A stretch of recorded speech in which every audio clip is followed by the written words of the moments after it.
I have not handled cash in 14 months. I pay for everything by card. When the card reader is broken at a gas station, I drive to the next one. My daughter's school required a $20 field trip fee in cash, and I asked the office manager if I could write a check. And when she said no, I asked my sister to bring the cash to the bus stop in the morning. The office manager put a note on my file. I do not know what the note says. I know that I cannot touch watch. That is one of the rules. There are others. I do not roll my driver's side window down between 2 and 4 in the morning, regardless of weather. I do not look at digital clocks during those hours. I do not accept calls from numbers I do not recognize. I do not let my daughter sleep in a room with a window facing east. Comment where you're watching from and what time it is for you right now. I am asking because I want to know if any of you have rules like mine. I want to know if any of you develop them suddenly, in your late 30s, after a job you no longer have. I worked for 14 months as the night shift toll operator on a stretch of Nevada State Route 376 that, according to the Department of Transportation website, does not collect tolls and has not collected tolls since 1998. The booth I worked in was technically not a toll booth. It was classified as a weight inspection auxiliary station in the contract I signed. The contract was with a private company called Basin Logistics Corridor Services, which I have been told no longer exists, although I have not verified this myself, and I will tell you why in a minute. And the reason I am finally talking about this is that 2 weeks ago I received a check in the mail. The check was from Basin Logistics Corridor Services.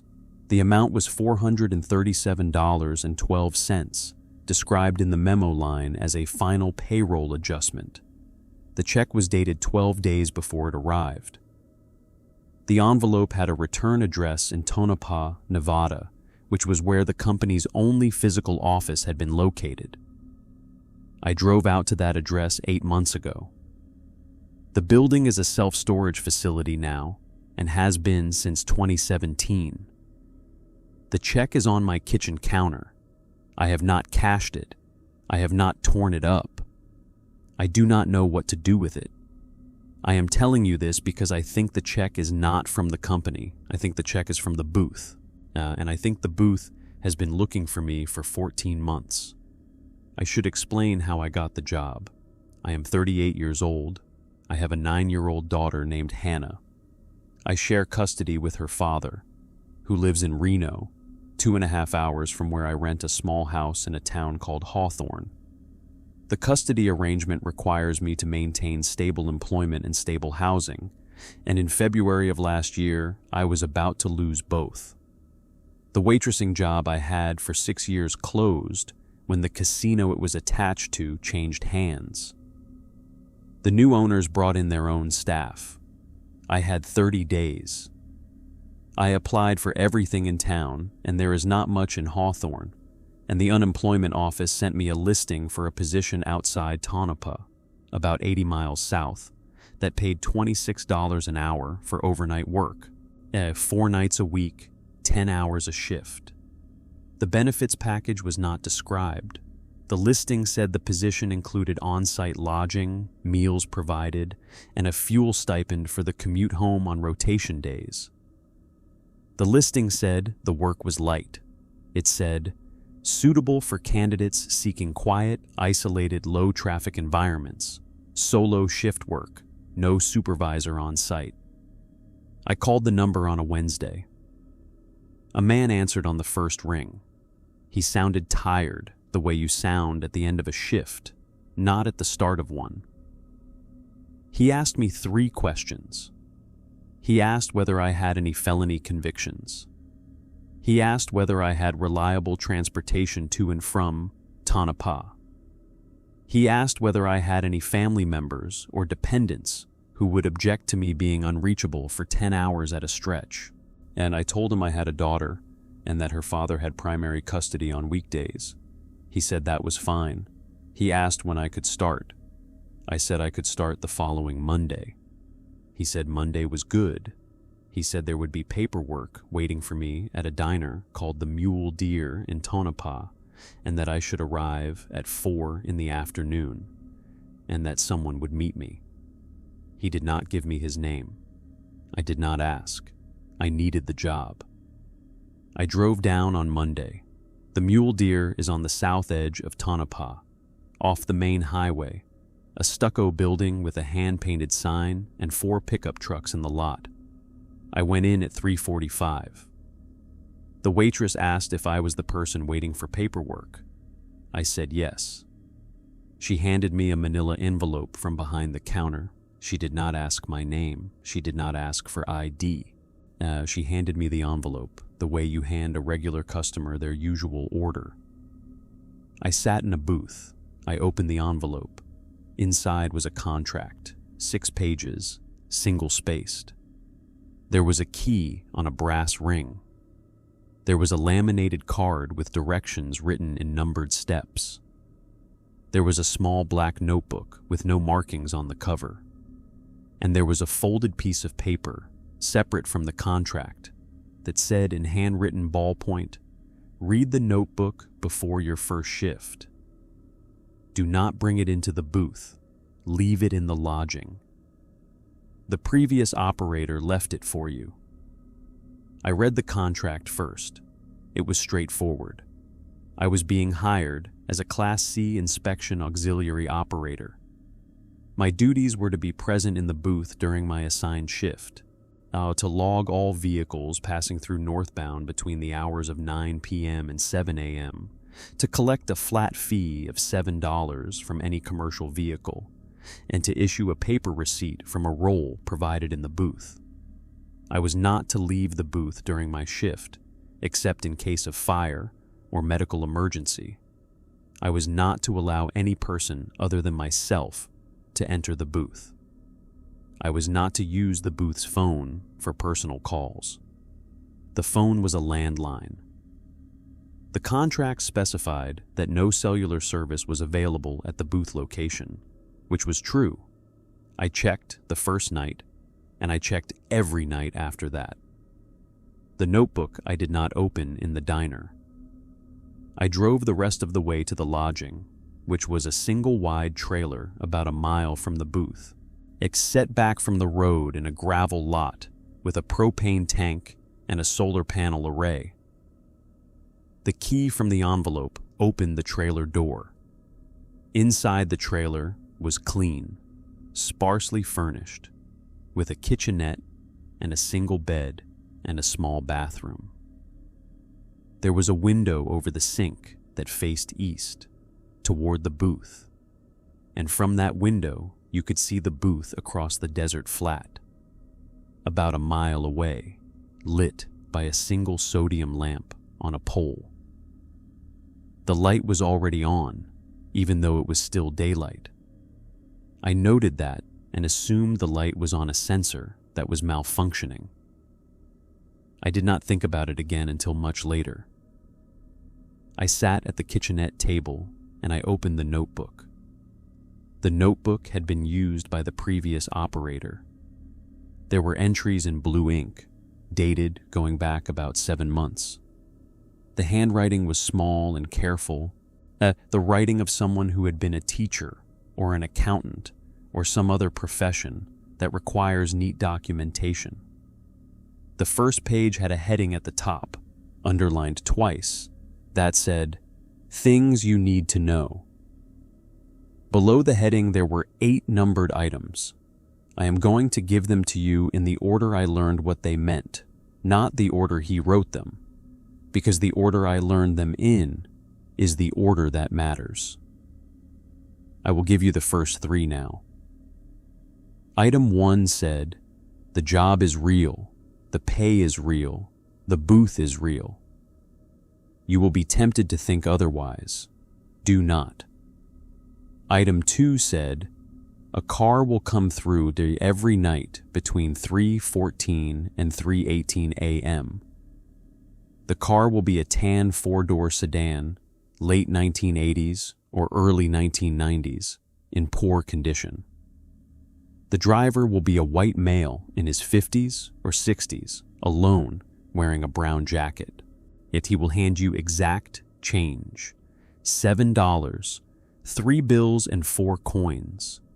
You will issue him a receipt. You will not speak to him. You will not look at his face. You will not look at the back seat of his car.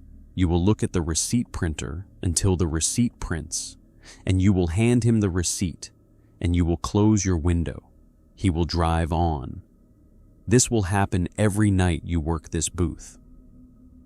Item 3 said, if for any reason the tan sedan does not arrive between 3:14 and 3:18 a.m., lock the booth from the inside, lie down on the floor of the booth below window level, and do not stand up until 4:01 a.m. Do not look out the windows. Do not answer the phone. Do not respond to any sound outside. I read those 3 items in the trailer at 5 o'clock in the afternoon, in full daylight, with the door locked and a glass of water in front of me. I read them twice. I want to tell you that I called the number from the job listing and quit on the spot. I did not. I want to tell you that I assumed the previous operator was mentally ill and that I disregarded the notebook. I did not do that either. What I did was much more ordinary and much harder to explain. I believed him. I believed him because the notebook was not written like a prank. The notebook was written like a procedure manual. There was no excitement in it. There was no fear in the language. There was a calm, almost bored precision, the way someone writes who has done a thing so many times that the strangeness has worn off. I had worked in casinos for 6 years. I had read employee handbooks written in that same tone. The tone was familiar. Yet the tone was the tone of a person who had a job and who was telling the next person how to do that job. I read the rest of the items that night. I am not going to give them to you now. I am going to tell you what happened on my first shift, because the first shift is when I tested the rules, and the first shift is when I learned which of the rules I was willing to break. My first shift started at 9 p.m. I drove the mile from the trailer to the booth. The booth was a small concrete structure, maybe 8 feet by 8 feet, with windows on 3 sides and a door on the 4th. There was a barrier arm extending across the single lane of the road. The barrier was operated by a button on a console inside the booth. The console had a logbook, a receipt printer, a cash drawer, the landline phone, set on in a small black and white monitor displaying a feed from a camera mounted on the booth's roof, pointed north up the highway. The camera showed about a 1/4 mile of empty road. I sat down in the chair. I opened the logbook. The previous operator's last entry was dated 7 months earlier. The entry said, tan sedan, 3:16 a.m., exact change, receipt issued, final shift. Kay is taking over Monday. Tell her about the sedan first. Tell her everything else after. Kay is my first initial. My name is Kim. The previous operator had written my initial in his last logbook entry 7 months before I had applied for the job, 7 months before the job listing had been posted, 7 months before I had been hired. He had known I was coming, or someone had told him I was coming, or the entry had been made by someone other than him after he left, as in his handwriting, which I now understood was a handwriting that could be reproduced. I sat in the booth for a long time looking at that entry. I checked the date stamp at the top of the page. The date was real. The page was not new. The ink had aged. The previous operator had written my initial in a logbook 7 months ago, and then he had left, and the booth had sat empty for 7 months, and then I had been hired, and the job listing had been written specifically to bring someone with my initial into the booth. I want to be precise about what I am claiming. I am not claiming the job listing said, must have first name beginning with K. It did not. I am claiming that I was the person who saw the listing and called the number. I am claiming that the man on the phone asked me 3 questions and hired me without an interview. And I am claiming that the only condition that mattered to him was whether I had dependents who would notice if I was unreachable for 10 hours at a stretch, and that I am the kind of person who has a daughter, but who has already lost primary custody, which means I am the kind of person who can be unreachable for 10 hours and have no one immediately ask why. I was the kind of person who fit the booth. The first 6 hours of my shift were uneventful. 2 cars came through northbound between 9 p.m. and 1 a.m. Both were passenger cars. Neither was commercial. I waved them through without charging them, because the contract specified the $7 fee was only for commercial vehicles. Both drivers waved back. Both looked normal. Both were going somewhere that, when I checked the map later, did not really exist as a destination at that hour. But at the time, I did not think about that. At 1:20 a.m., the phone rang. I had been told in the contract not to use the phone for personal calls. I had not been told what to do if the phone rang. The notebook had said something about a phone on a later page, but I could not remember exactly what, because I had read the notebook quickly and I had been distracted by the items about the sedan. I picked up the phone. The voice on the other end was a woman's voice. She was crying. She said, "Please, my husband, his car broke down north of you, mile marker 142. He has a heart condition. Please send someone." I asked her where she was calling from. She gave me a phone number. The phone number had a 775 area code, which is correct for that part of Nevada. She said her name was Linda. She said her husband's name was Earl. She said the car was a tan sedan, and he was wearing a brown jacket, and please, could I send help? I told her I was not allowed to leave the booth. I told her I would call the highway patrol on the secondary line. I asked her to stay on the phone. She said she could not stay on the phone. The line was bad. She was going to call back in 5 minutes. She hung up. I picked up the phone again, intending to dial 911. There was no dial tone. The line was dead. I tried 4 more times in the next 10 minutes. The line stayed dead. At 1:32 a.m., the line came back. I dialed 911. The dispatcher answered. I told her about the call. I told her about the broken down car at mile marker 142. The dispatcher put me on hold. She came back 2 minutes later. She said there was no mile marker 142 on State Route 376. And if she said the route ended at mile marker 138 and picked up again as a different highway after that. She said no broken down vehicle had been reported in that area tonight. She asked for my name and the location I was calling from. I gave her my name. I gave her the booth location. She put me on hold again. She came back 4 minutes later. Her voice had changed. She said there was no toll booth on State Route 376 in the location I had described. She said the booth had been decommissioned in 1998. She asked who I was working for. I told her Basin Logistics Corridor Services. She put me on hold a 3rd time.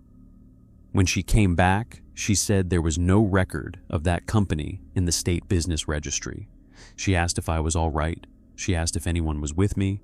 She asked if I felt safe. I told her I was fine. And I told her I must have called the wrong number. I hung up. I sat in the booth for a long time after that. I looked at the monitor. The road on the monitor was empty. I looked at the clock. It was 1:53 a.m. I had 8 hours of my shift left. The tan sedan was supposed to arrive between 3:14 and 3:18 a.m. The notebook had said to issue him a receipt and not look at his face and not look at the back seat.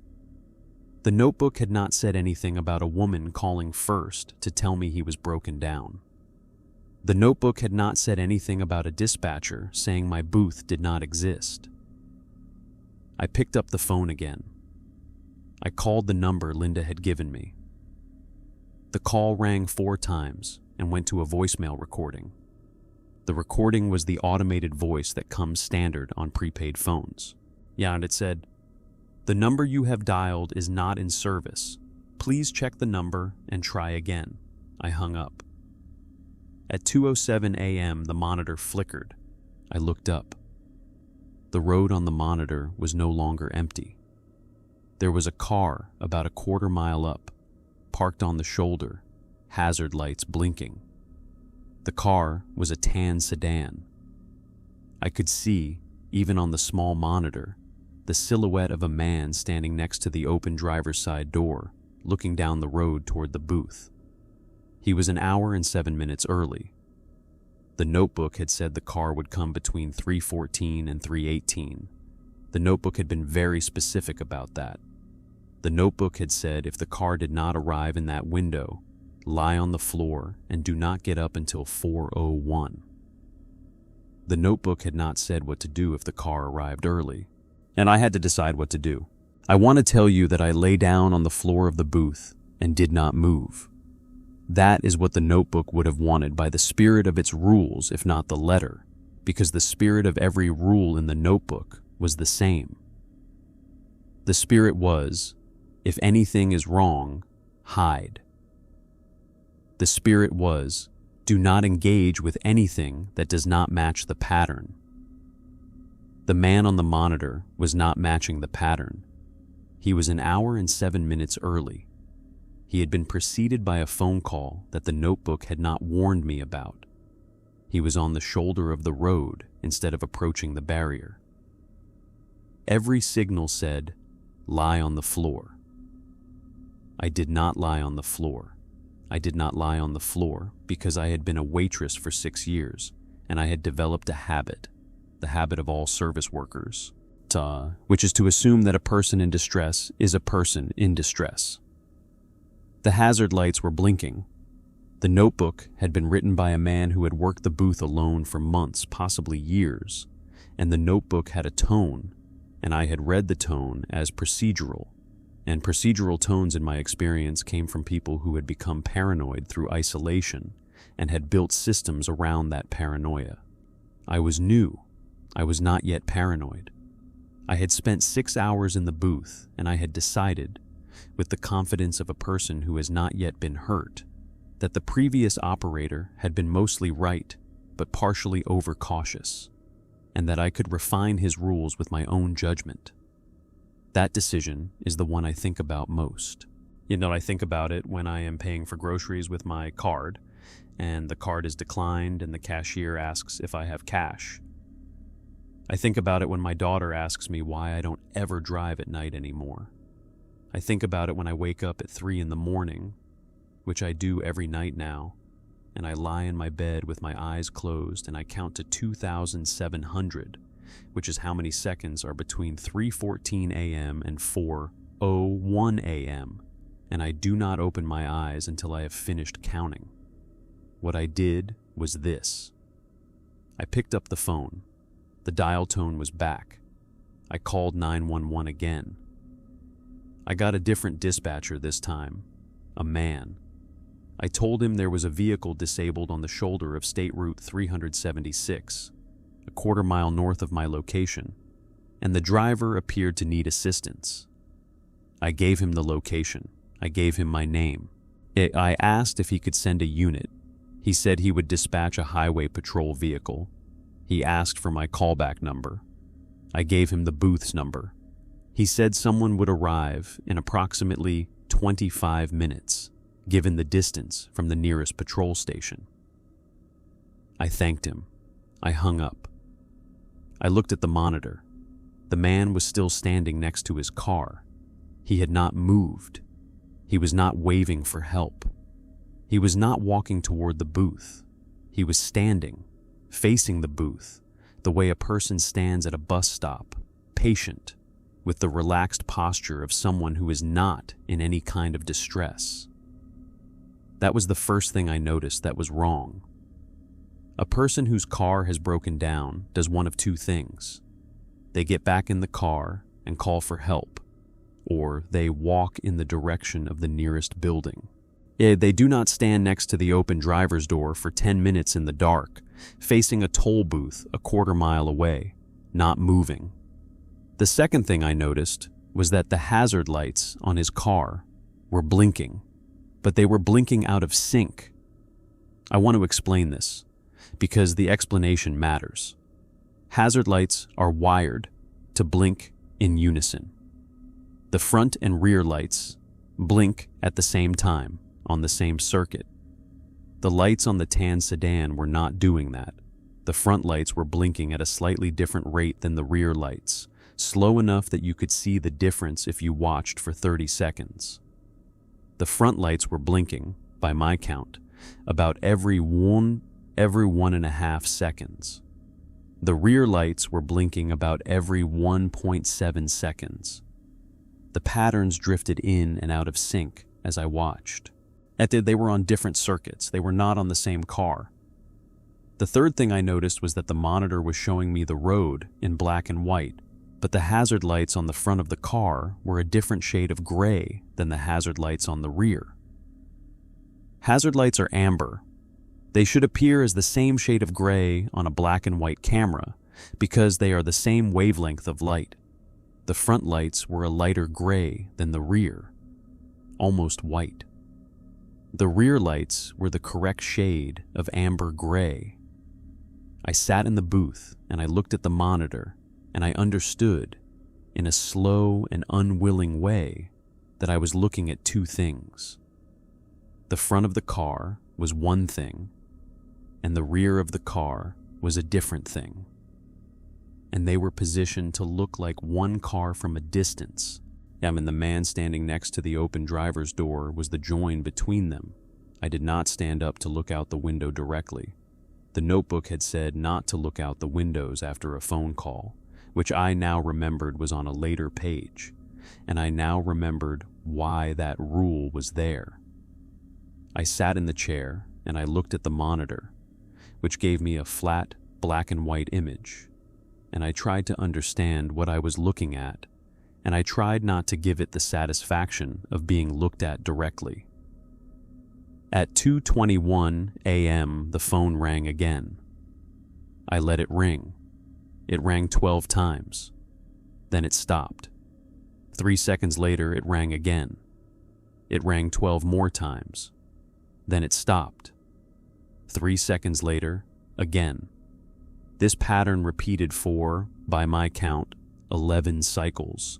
12 rings, 3 seconds, 12 rings. I did not pick up. The 11th cycle ended at 2:29 a.m., and then the phone went silent for the rest of the night. I am telling you about the phone because the phone is part of the pattern, and the pattern is what kept me alive for 14 months, and the pattern is what I am still trying to understand. At 2:34 a.m., the highway patrol vehicle arrived. I saw it on the monitor first, headlights coming up from the south, then passing my booth, then continuing north. The barrier arm was up because I had not lowered it. The patrol car drove past the booth without stopping. The officer did not look at my booth. I watched on the monitor as the patrol car approached the tan sedan. The man standing next to the open driver's door did not move. The patrol car slowed. It pulled onto the shoulder behind the sedan. The officer got out. He had his flashlight in his hand, the way they do, beam pointed at the ground. He approached the man. I could not hear what they said. The monitor had no audio. I watched the officer talk to the man for about 40 seconds. The officer did not seem alarmed. He nodded several times. He gestured back toward his patrol car. The man nodded. the officer turned and walked back to his patrol car. He got in. He sat for about a minute, doing whatever officers do in their patrol cars, paperwork, or the radio. Then he started the engine and pulled back onto the road and drove north, past the tan sedan, until he was out of frame. The officer did not call back to confirm. The officer did not return. And the man got back into the tan sedan and closed the driver's door. And the hazard lights turned off, and the car started and pulled onto the road and drove north, in the same direction the patrol car had gone. The clock on the booth wall said 2:38 a.m. I was alone in the booth. The road on the monitor was empty. At 3:16 a.m., the tan sedan came back. It came from the south this time, the direction it should have come from in the first place. It approached the booth at normal speed. The man inside was wearing a brown jacket. He had exact change in his hand before he reached my window. 3 bills and 4 coins, the way the notebook had described. He held the money out to me. I did not take it. I sat in my chair and I looked at the receipt printer and I pressed the button to print the receipt. The receipt printed. Yet I tore it off. I held it out to him. I did not look at his face. I did not look at the back seat.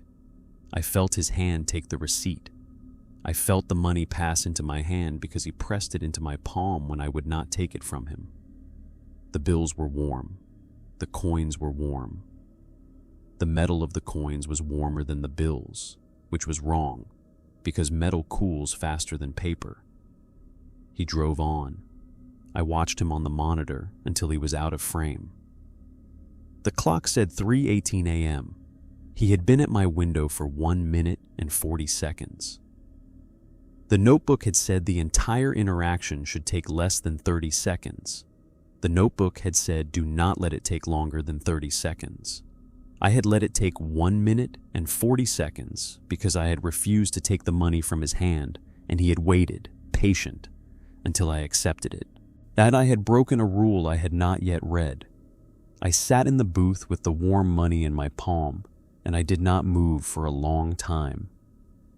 I want to skip forward because the rest of that first shift was uneventful, and the rest of the first month was uneventful, in the sense that I learned the routine, and I followed the routine, and the tan sedan came every night between 3:14 and 3:18, and I issued him a receipt, and I did not look at his face, and the interaction took, after that first night, exactly 23 seconds, every time, because I had learned not to delay. I want to tell you about the pattern, because the pattern is what I built my survival around, and the pattern is what failed in the end. The pattern was this. The booth received approximately 12 to 15 vehicles per night, northbound. Most were passenger cars. 2 or 3 a week were commercial trucks, which I charged the $7 fee. The tan sedan came every night. The phone rang occasionally, and I learned not to answer it. The phone rang in patterns. 12 rings, 3 seconds. 12 rings was one pattern. 3 rings, pause. 3 rings, pause. 3 rings was another. Single rings, spaced 30 seconds apart, going on for an hour, was a third. I learned that the pattern of the rings predicted the kind of trouble the night was going to bring. 12-3-12 meant the tan sedan would arrive correctly and the night would be normal. 3-3-3 meant a passenger car would come through with a driver who would try to engage me in conversation, and I had to keep my responses to fewer than 5 words and not make eye contact. A single ring spaced 30 seconds meant a commercial truck would arrive that I should not charge. The driver would offer me the $7. I should refuse. If I took it, the truck would not leave. It would sit at my barrier with the engine running until sunrise.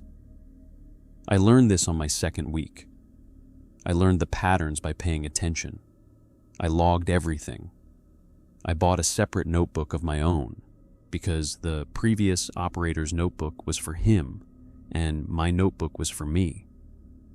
I wrote down the time of every phone call, the pattern of every ring, the description of every vehicle, the time of arrival, the time of departure, the behavior of the driver, the behavior of the equipment in the booth.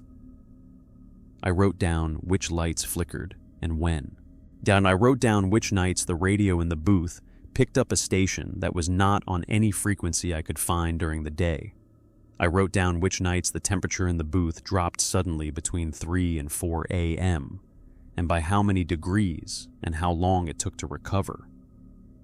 I built my own version of the procedure manual, refined and specific, because I had decided that the previous operator's notebook was a starting point and that I could improve it. I want to tell you that this was a smart approach. I want to tell you that my notebook was useful. It was, for a while, it was useful for the first 8 months.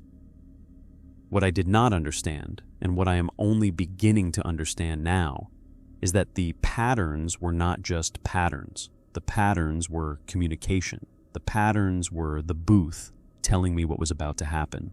Yet the patterns were possibly a kind of contract. The booth was telling me the rules, and I was learning the rules, and as long as I followed the rules, the booth let me continue. The patterns were not random. The patterns were not the byproduct of some larger phenomenon that I could observe and predict. The patterns were the phenomenon itself, and by learning to predict them, I was not becoming safer. I was becoming legible. I was becoming a thing the booth could read. I did not understand this until month 9, when the patterns changed. I want to give you the next item from the previous operator's notebook now, because it is relevant to what happened in month 9. Item 4 said, "Do not log the tan sedan in your personal records. Log it in the official logbook only with the standard entry, tan sedan, exact change, receipt issued. Do not describe the driver. Do not describe the car beyond what is required. Do not keep notes on the patterns of the phone calls. Do not write down anything that happens in the booth that is not required for the official log. The booth reads what you write. The more it knows that you have noticed, the more it will give you to notice." I had not read item 4 carefully on my first night. I had skimmed it, and I had thought naively that he was being superstitious, that he was a man who had spent too many shifts alone and had developed magical thinking about his notebook. I had started my own notebook on my 4th night. I had filled it for 8 months. I had built an entire private record of patterns and predictions, and I had kept it in the trailer, in a drawer next to the bed, because the contract said I could not bring personal notebooks into the booth. I had thought I was being clever. I had thought I was outside the booth's awareness when I was in the trailer. I had thought the trailer, a mile away, with the door locked and the curtains drawn, was a safe place to think. In month 9, on a Tuesday, I came back to the trailer at the end of my shift at 7 a.m., and I found my notebook on the kitchen table. I had left it in the drawer. I had locked the drawer. The drawer was still locked. The notebook was on the table. The notebook was open. It was open to a page I had filled out 3 nights earlier, a page where I had written down the pattern of phone rings I had heard the previous week and what they had predicted. At the bottom of the page, below my last entry, in a handwriting that was not mine and was not the previous operator's, someone had written a single line. The line said, "Stop writing. We can read it." I sat at the kitchen table and I looked at that line for a long time. I want to tell you that I burned the notebook. I want to tell you that I packed my things and I drove to Hawthorne and I called the contract number and I quit. I did neither. What I did was, I stopped writing in the notebook. I did not destroy it, because I was afraid that destroying it would be interpreted as a hostile act. I closed it, and I put it back in the drawer, and I locked the drawer, and I went to bed. I slept for 4 hours. I got up, I went to my shift that night, and I did not log anything in the official logbook, except the standard entry for the tan sedan and the $7 fees for the commercial vehicles. And then I followed the previous operator's notebook to the letter. I did not improvise. I did not refine. I treated the rules as if they were the product of a man who had survived something I had not yet survived, and I treated my own observations as a luxury I could no longer afford. The patterns continued. The phone calls came. The tan sedan came every night. The commercial trucks came. I followed the rules. I did not write anything down. I tried to forget the patterns I had already learned because I understood, now, that knowing the patterns was the problem. It worked for a while. 3 more months, by my count. December, January, most of February. The booth seemed to settle. The phone calls became less frequent. The tan sedan came at 3:16, exact, every night, and our interaction took 23 seconds, exact, every night. And the warm coins passed into my hand, and I dropped them into the cash drawer without looking at them. And the night passed, and I drove home to the trailer at 7 a.m., and I slept, and I woke up, and I did it again. In late February, on a Thursday, the tan sedan did not arrive. The clock passed 3:14. I was ready. I had the receipt printer queued. I was looking at the receipt printer, not at the road, the way I had trained myself to do. The clock passed 3:15. The clock passed 3:16. The clock passed 3:17. The clock passed 3:18. The tan sedan did not come. I remembered item 3. Lock the booth from the inside. Lie down on the floor below window level. Do not stand up until 4:01. Do not look out the windows. Do not answer the phone. I locked the booth. I lay down on the floor. Yet the floor was concrete and cold. I curled on my side with my back against the wall under the console. The clock on the booth wall was above the door. I could see it from the floor by tilting my head. The clock said 3:19. I had 42 minutes to wait. At 3:21, the phone began to ring. It rang once. 3 seconds. It rang once. 3 seconds. It rang once. 3 seconds. The single ring pattern, but with 3-second gaps instead of 30-second gaps. A pattern I had not heard before. A pattern that was not in my notebook, because I had stopped writing in my notebook, but a pattern I would have recognized as new even if I had still been writing. The single rings continued. I counted them. I counted because I needed something to count. Because the alternative was lying on the floor of a concrete booth, in the desert, in the dark, and listening to a phone ring, and thinking about why it was ringing. At ring 47, I heard the door of the booth try to open. The door was locked. The handle turned, slowly, and the door pressed against the lock, and the lock held. The handle turned the other way, slowly, and pressed again. The door did not have a window. I could not see who was on the other side. I had not heard a car arrive. The road outside was silent, except for the wind. The handle stopped turning. The phone kept ringing. At ring 63, a voice spoke from outside the door. The voice was a woman's voice. The voice said, "Linda is on the line. She wants to talk to you about Earl." I did not move. I did not breathe. The clock said 3:34, and I had 27 minutes. The voice spoke again at ring 71. It said the same thing. "Linda is on the line. She wants to talk to you about Earl." The cadence was identical. The pitch was identical. It was a recording, or it was something that had only one sentence to say, and I could not tell which possibility was worse. At ring 84, the voice changed. It said, "Kim, your daughter is on the line. She is calling from her father's house. She wants to know why you are not answering. I want to tell you that I did not react. I did not move. I did not stand up. I did not go to the phone. But I want to be honest about what happened in my body when the voice said my daughter's name, which it did. 2 sentences later, when it said Hannah is asking for you, because the previous operator's notebook had not warned me about this, and there was no rule for this, and the only rule that applied was item 3, which said do not answer the phone, and item 3 had been written by a man who, as far as I knew, did not have a daughter.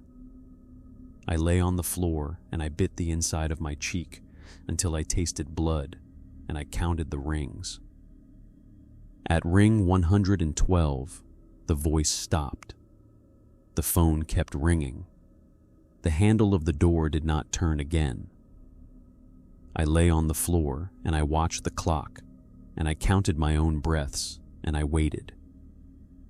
At 3:58 a.m., 3 minutes before I was allowed to stand, the tan sedan arrived. I knew it had arrived because I heard the engine. The engine of the tan sedan was distinctive. It was an old engine with a slight knock in the second cylinder, and I had heard it 341 times by then. Every night I had worked, and I would have known that engine anywhere. It pulled up to the barrier. It idled. The driver did not honk. He did not get out. He sat in his car at my barrier with the engine running, and he waited. The phone stopped ringing. I stayed on the floor. I had not yet reached 4:01. I did not move. The tan sedan idled. The clock crawled. At 3:59, the engine of the tan sedan turned off. The silence that followed was complete. There was no wind. There was no sound from the desert. There was no sound from the booth. There was only the silence of a place where every other sound had been turned off, deliberately, by something that wanted to hear me. At 4:01, I stood up. I stood up slowly. I looked at the monitor. The tan sedan was at my barrier.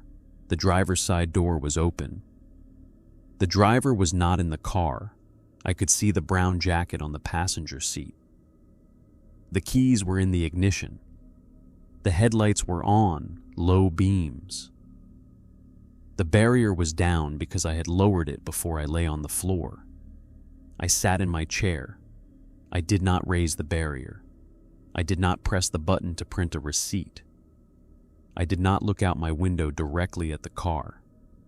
I looked at the monitor. The driver was standing about 10 feet behind the car, in the middle of the road, facing my booth. He was not wearing the brown jacket.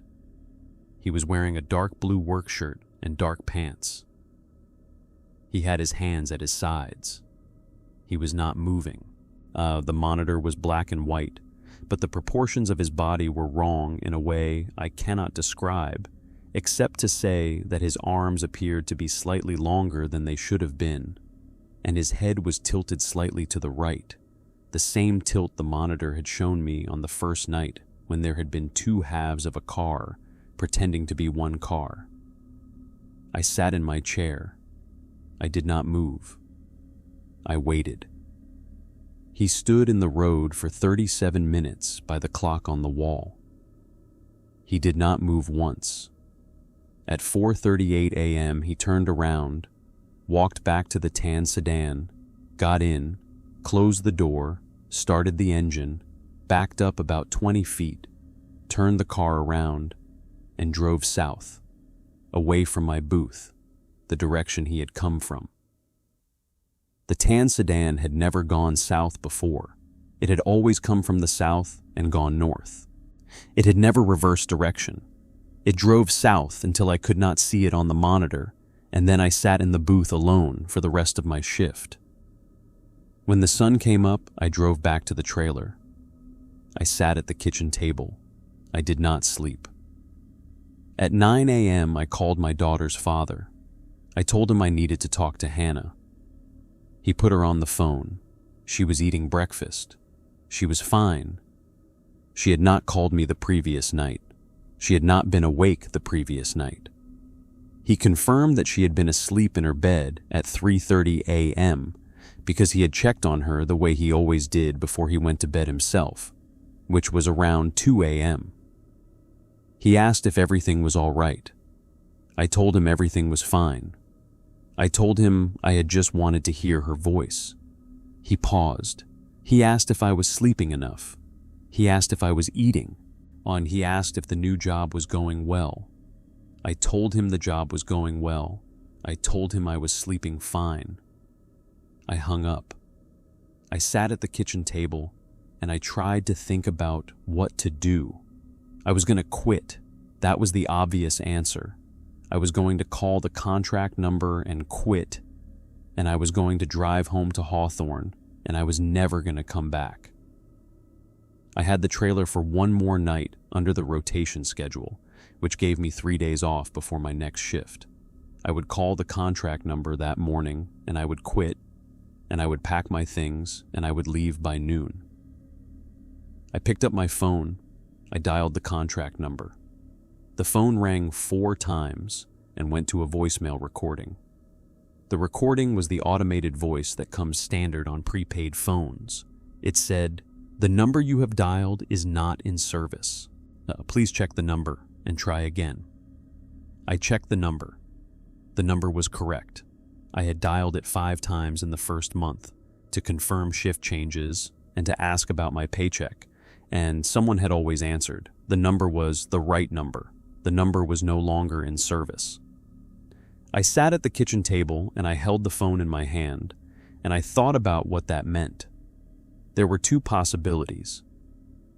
The first was that the company had gone out of business overnight, and the number had been disconnected, and I no longer had a job, which was inconvenient but not threatening. The second was that the number had never been in service, and that the man who had answered when I called had been answering through some other mechanism, and that mechanism had now decided I no longer needed to be able to reach it, which meant the mechanism had decided I was no longer the kind of person it needed to keep available. I drove to Tonopah that afternoon. I drove to the address that was listed for Basin Logistics Corridor Services on the contract I had signed. The address was a self-storage facility on the south end of town. The office was open. I went inside. I asked the man at the counter if there was an office for Basin Logistics Corridor Services on the property. He looked at me for a long moment. He said no. He said there had never been an office for any company by that name on the property. He said the property had been a self-storage facility since 2017, and before that had been an auto body shop, and before that had been a feed store. He asked if I was all right. He asked if I needed water. I told him I was fine. I went out to my car, and I sat in the driver's seat with the door open and the keys in my lap. I tried to think. I drove to the Mule Deer Diner. The waitress who had given me the manila envelope on my first day was working. I sat at the counter. I ordered coffee. When she brought it, I asked her if she remembered me. She looked at me. She said no. I told her I had picked up a manila envelope from her 8 months ago, that someone had left for me. She shook her head. She said she had been working at the Mule Deer for 9 years, and she had never held an envelope behind the counter for a customer. She said it was against the policy of the restaurant. The owner did not allow it. She said she was sorry, but I must be thinking of a different diner. I paid for my coffee, and I left. I drove back to the trailer. I sat at the kitchen table, and the previous operator's notebook was on the table. I had taken it out of the drawer that morning before I left. I had been intending to take it with me when I quit, because I had thought, in the part of my mind that was still planning my escape, that the notebook might be useful as evidence if I ever needed to explain what had happened. I had been planning to give it to a lawyer or a journalist or a police officer. I had been planning to use it. I opened the notebook. I went to the page with the 8 numbered items at the front. The items were the same items I had read on my first day. There were still 8 of them. The handwriting was the same. The ink had aged the same way. The page looked exactly as it had looked when I first read it. But there was now a 9th item written below item 8, in the same handwriting, in the same ink. The 9th item said, "If you have read this far, you have already decided not to quit. You have already tried to call the company. The number is no longer in service. You have already gone to the address. The address is a self-storage facility. You have already gone to the diner. The waitress does not remember you. You will sit at your kitchen table, and you will read this item, and you will understand that there is no one to quit to. The job is real. The pay is real. The booth is real. The company is not. You work for the booth. The booth pays you in money. The booth makes. You will continue to work the booth. You will continue to follow the rules. If you stop working the booth will come to you. The booth knows where you live. The booth knows where your daughter lives. Continue the shifts. Follow the rules. Do not improvise." And I read the 9th item 3 times. I did not move from the kitchen table for a long time. At some point I started crying, but I do not remember when, and I do not remember stopping. When I looked up at the clock above the stove, it was almost midnight. I had been at the table for 13 hours. I want to be honest about what I did next, because I think this is the part of the story that people will judge me for, and I think they will be right to judge me, but I want them to judge me with the information I had at the time, not the information I have now. I went to my next shift. I drove to the booth at 9 p.m. the following Monday. I sat down in the chair. I opened the official logbook. I worked the shift. The tan sedan came at 3:16 a.m. I issued him a receipt. I did not look at his face. I did not look at the back seat. And the interaction took 23 seconds. The phone did not ring that night. The night was uneventful. I drove home at 7 a.m. I slept. I worked the next shift.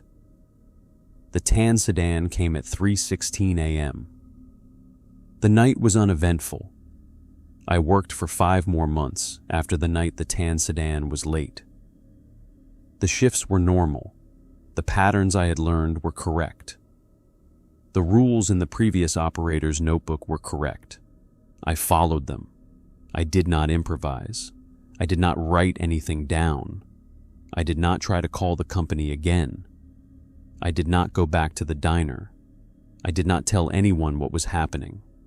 I cashed my paychecks at a bank in Hawthorne, where the tellers knew me by name, and the checks always cleared, and the money was always good. I paid my rent. I paid my child support. I bought my daughter a new bicycle for her 9th birthday. I lived a life that, from the outside, looked like the life of a woman who had a stable job, and a stable income, and a stable custody arrangement, which was exactly what the family court had required of me. The reason I am not still working the booth is item 7. Item 7 was one of the items I had read on my first night and had forgotten about, because nothing had happened in 8 months that had made it relevant. Item 7 said, "One night the booth will tell you to do something that is not in this notebook. The booth will tell you in a way that is unmistakable. You will know it is from the booth and not from a driver. When this happens, you have a choice. You can do what the booth tells you to do, and you can keep your job and your safety. Or you can refuse, and you will have approximately 90 seconds to leave the booth and start your car and drive south. After 90 seconds, the booth will not let you leave. I made my choice. I am still here. The next person will have to make their own. I had read item 7 on my first night, and I had thought, the way you think on a first night, that it was the strangest of the items and probably the most paranoid, and that whatever the previous operator had imagined the booth had asked him to do, he had probably been wrong about it. I had not thought about item 7 in the months since. The booth had not asked me to do anything. The booth had told me, through the patterns, what was going to happen, and I had responded correctly, and the booth had been satisfied. In late July, on a Wednesday night, the booth asked me to do something. It had happened at 3:09 a.m. The tan sedan was due in 5 minutes. I was sitting in the chair. I was looking at the receipt printer the way I had trained myself to do. The receipt printer began to print without me pressing the button. It printed a single receipt. The receipt was not the standard receipt. The standard receipt said Basin Logistics Corridor Services at the top, the date, the time, the amount, and a transaction number. This receipt said none of those things. This receipt had 3 lines of text on it. The text was printed in the same dot matrix font the printer always used, but the text was a sentence I had not programmed and that the printer had no way of knowing. The first line said, KM. The second line said, when the tan sedan arrives tonight, raise the barrier before he pays. Do not accept the money and wave him through. The third line said, he is late for something. Help him. I read the receipt 3 times. I tore it off the printer. I held it in my hand. I looked at the clock. It was 3:11 a.m. I had 3 minutes until the tan sedan was due. I had 7 minutes until item 7's 90-second window would close, if I read the rules correctly, because the 90-second window started when I made my choice, and I had not yet made my choice. And the choice would not be real until I either raised the barrier early or did not. I sat in the chair. I held the receipt. I thought about my daughter. I thought about the trailer and the 8 months of paychecks and the bicycle and the school field trip fee. I thought about item 9 in the notebook, which had said the booth would come to me if I stopped working the booth. And I thought about the voice outside the door in February that had used my daughter's name. I thought about the fact that the tan sedan had been late once before, and that I had been allowed to lie on the floor, and the night had passed, and the booth had let me continue. I thought about the fact that the booth had never given me a written instruction before. The patterns had been the instructions. The notebook had been the instructions. The receipt was something new. The receipt was the booth speaking directly, in English, using my name. The clock said 3:13. I made my choice. I lowered the barrier. I had not raised it yet, but I checked the lever to make sure it was fully down, because I wanted to feel the metal of the lever in my hand, because I wanted to be certain about what I was doing with my body before I was certain about what I was doing with my decision. The barrier was down. The receipt with my name on it was in my left hand. I set it on the console face down. I picked up my purse from under the chair. I picked up the previous operator's notebook, which I had brought with me that night, against my own rule, because I had felt for the past several shifts that I should not leave it in the trailer anymore. I picked up my keys. I left the booth. I left the door of the booth open behind me. I did not lock it. I did not turn off the lights. I walked to my car, which was parked behind the booth in the gravel lot where I always parked it, and I got in and I started the engine. The clock on my dashboard said 3:14 a.m. I had 90 seconds by item 7's count if item 7 was correct. I drove south. The road south of the booth was the road I had driven 100 times, the road that led back to Tonopah, the road that led to the highway that led to Hawthorne. I drove with my high beams on. I drove 60 miles per hour, then 70, then 80. The road was empty.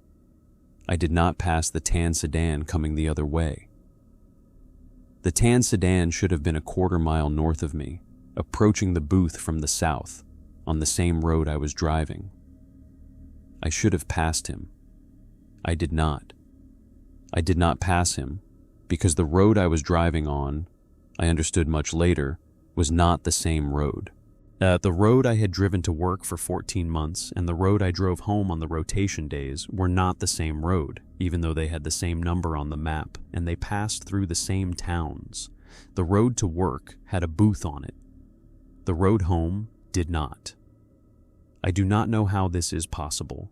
I know that I drove south for 2 hours and 40 minutes, and I arrived in Hawthorne, and I did not see another vehicle the entire time, and the dashboard clock said it was 5:54 a.m. when I pulled into my driveway, which was correct for the distance I had driven, which meant the time had passed normally, which meant the road had been a road, but the road had not been the road that the tan sedan was on. I want to tell you that nothing followed me home. I am not going to tell you that. I sat in my car in my driveway for a long time. The sun was coming up. My neighbor across the street, an older man named Ray, was walking his dog. He waved at me. I waved back. He did not seem to find it strange that I was sitting in my car at 6 in the morning. I got out. I went into my house. I locked the door. I went to my bedroom. I sat on the edge of the bed. I called my daughter's father at 6:15 a.m. I told him I needed to come get Hannah. I told him I needed to take her somewhere for a few days. He was confused. He was angry. He asked what was going on. I told him I could not explain. I told him it was urgent. He told me Hannah was sleeping, and he was not going to wake her up at 6 in the morning for a custody change that violated our court agreement, and that if I wanted to see her, I could wait until Friday at 5 p.m., the way the agreement specified. And I told him I understood. I hung up. I sat on the bed and I tried to think clearly. The booth had not asked me to do something violent. The booth had asked me to wave a car through without taking money. The instruction had not, on its face, been an instruction to do harm. I had refused because the previous operator had refused, and the previous operator had written the notebook, and the notebook had kept me alive for 14 months, and the only data point I had about what happened when you complied with the booth's direct instructions was the absence of a data point, because the previous operator had refused and was, presumably, alive, and no other operator had survived long enough to write a competing notebook. I do not know what would have happened if I had raised the barrier, yet I do not know if waving the tan sedan through without taking the money would have meant that the driver was free to go somewhere he had been trying to go for a long time, somewhere the booth had been preventing him from reaching. I do not know if the driver was a person the booth was holding, or a person the booth was using, or a person the booth had become. I do not know what was in the back seat of the tan sedan that I had been told never to look at. I have a guess. I am not going to share it, because the guess is the kind of thing that sounds like a bad horror story when you say it out loud, and I have been very careful in this telling not to sound like a bad horror story, because I want you to believe me. I want you to believe me because the booth knows where I live. I got the call at 7:42 a.m. the morning after I drove home. The number was a 775 area code. I let it go to voicemail. There was no message. The phone rang again at 7:45. The same number. I let it go to voicemail. The phone rang at 7:48. I let it ring. It rang 12 times. 3 seconds of silence. 12 more rings. 3 seconds. 12 more rings. The pattern I knew. The pattern that meant the tan sedan would arrive correctly and the night would be normal. Except it was morning, and I was not in the booth, and there was no tan sedan, and the pattern was being delivered to my house. I unplugged the phone. I sat on the floor of my living room with the phone unplugged, and I tried to think about what to do next. I called the highway patrol from my cell phone. I gave them a fake name. I asked them to do a welfare check on the toll booth on State Route 376, the one operated by Basin Logistics Corridor Services. I gave them the location. The dispatcher put me on hold. She came back 2 minutes later. She said there was no toll booth on State Route 376 in that location and never had been.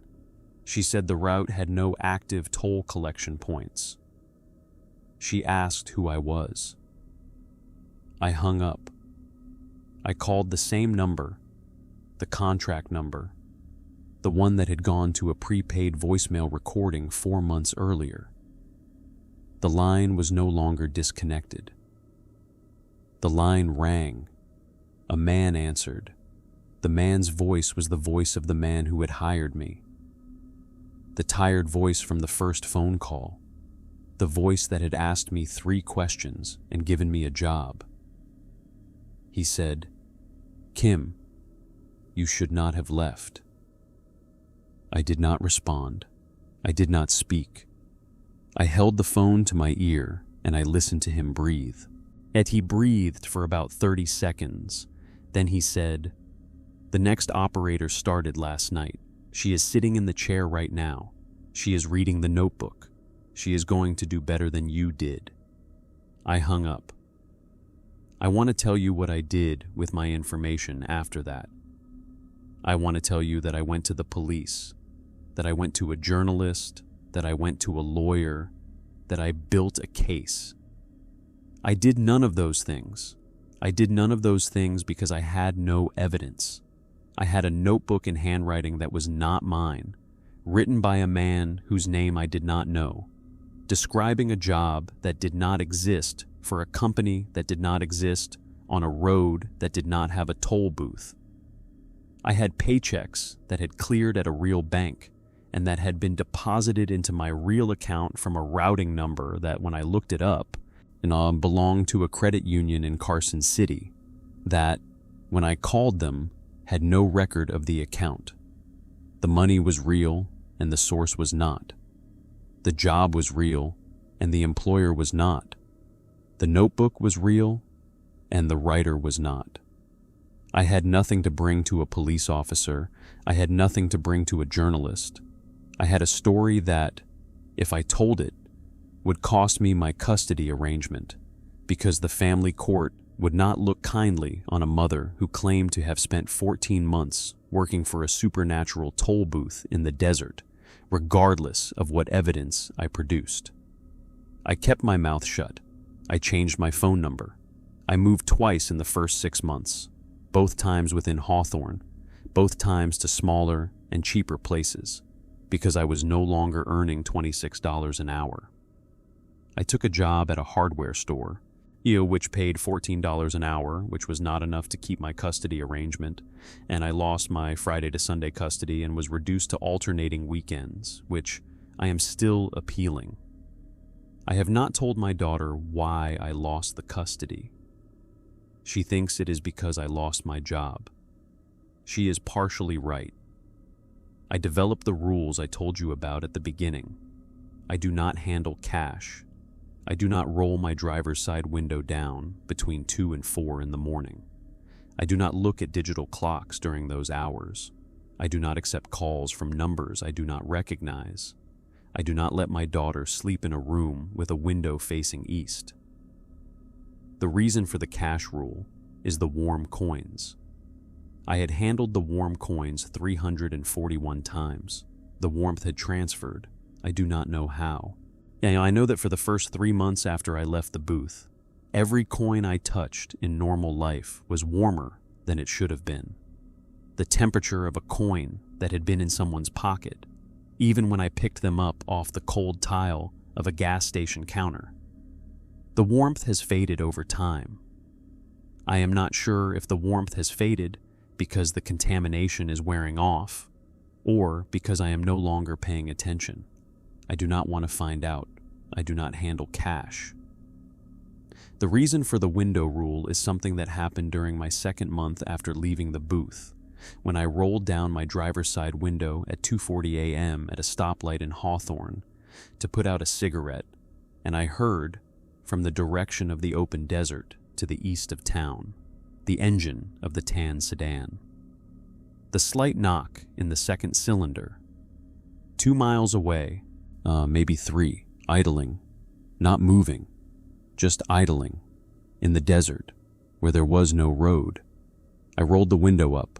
I have not rolled it down at that hour since.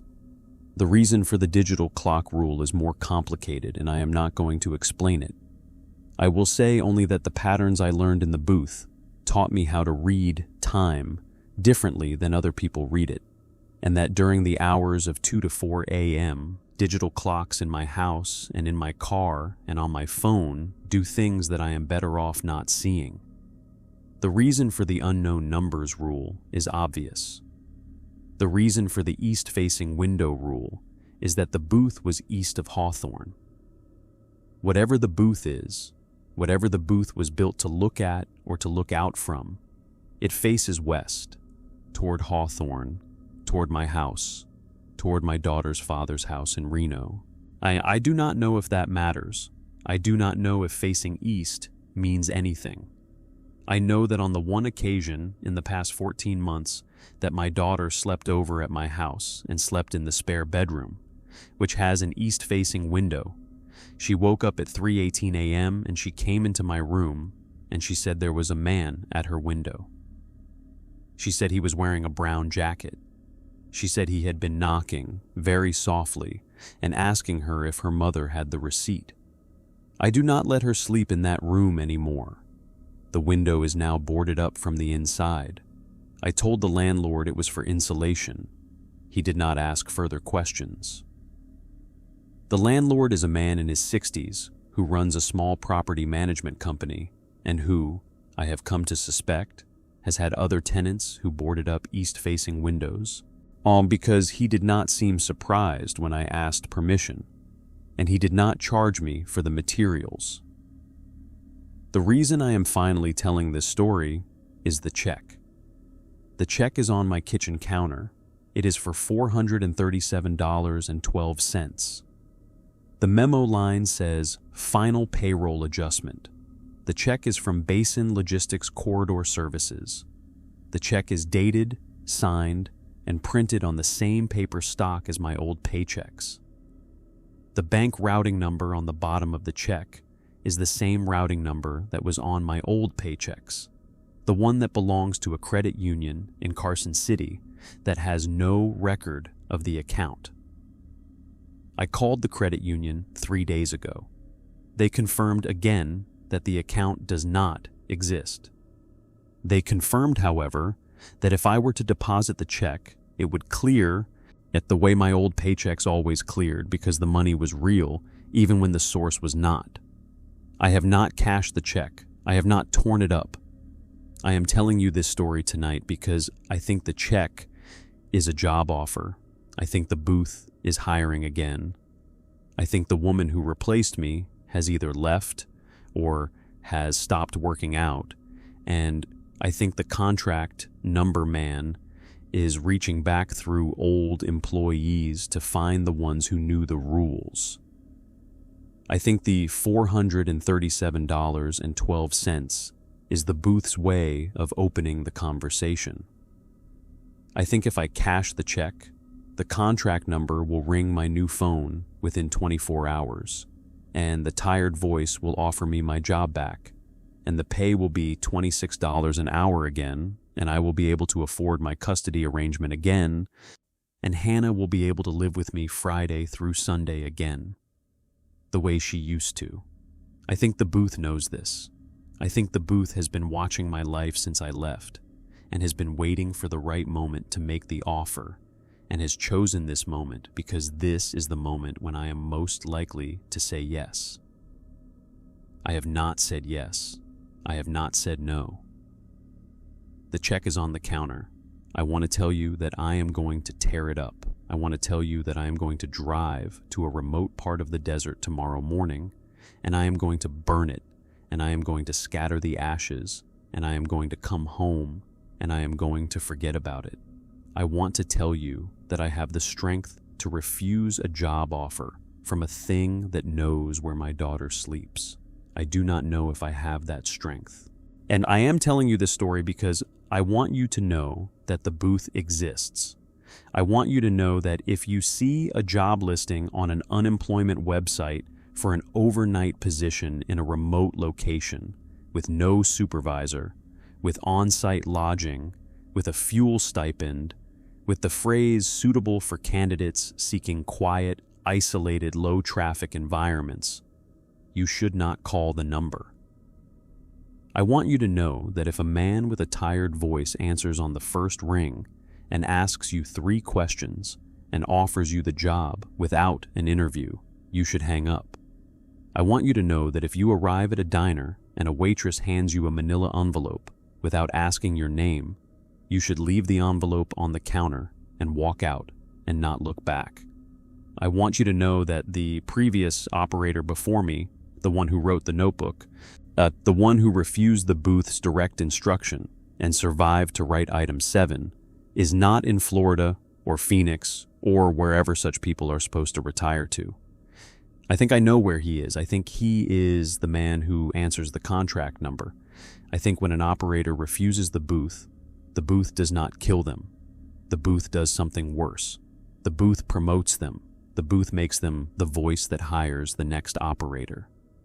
The booth makes them the man who tells the next person that the job is real and the pay is real, and that someone will meet them at the diner on Monday at 4 p.m. I think if I cash the check and go back to work the booth, eventually the booth will ask me to do something I will refuse. And when I refuse, the booth will not let me leave again. The booth will offer me the other job. If the booth will give me the tired voice, the booth will give me a phone that rings on the first ring and a list of 3 questions and a stack of manila envelopes to leave at the diner. I do not want that job. I want my daughter to be able to call me without hearing the tired voice answer her mother's phone in 20 years. The check is on the counter. I have not touched it in 3 days. I do not know what I am going to do. If you are watching this and your phone rings tonight from a 775 area code, do not answer it. If you are watching this and a check arrives in the mail tomorrow from a company you have never heard of, do not deposit it. If you are watching this and you are alone in your house at 3:16 a.m. and you hear an engine outside that has a slight knock in the second cylinder, do not look out the window. And the booth is still on State Route 376. The barrier is down. The light is on. There is a woman in the chair, or there is no one in the chair. And either way, the receipt printer is waiting to print my name. Comment where you're watching from and what time it is for you right now. I am asking because if my phone rings tonight, I want to know how many of you are awake. I want to know that I am not the only one. I want to know that if I do the thing I think I am going to do, if I cash the check and answer the phone and drive back to Tonopah, someone out there will know where I went. Someone has to remember the road that I drove home on, the road without the booth, because if I take the job again, I am not going to be able to drive that road anymore. The booth only lets you drive it once.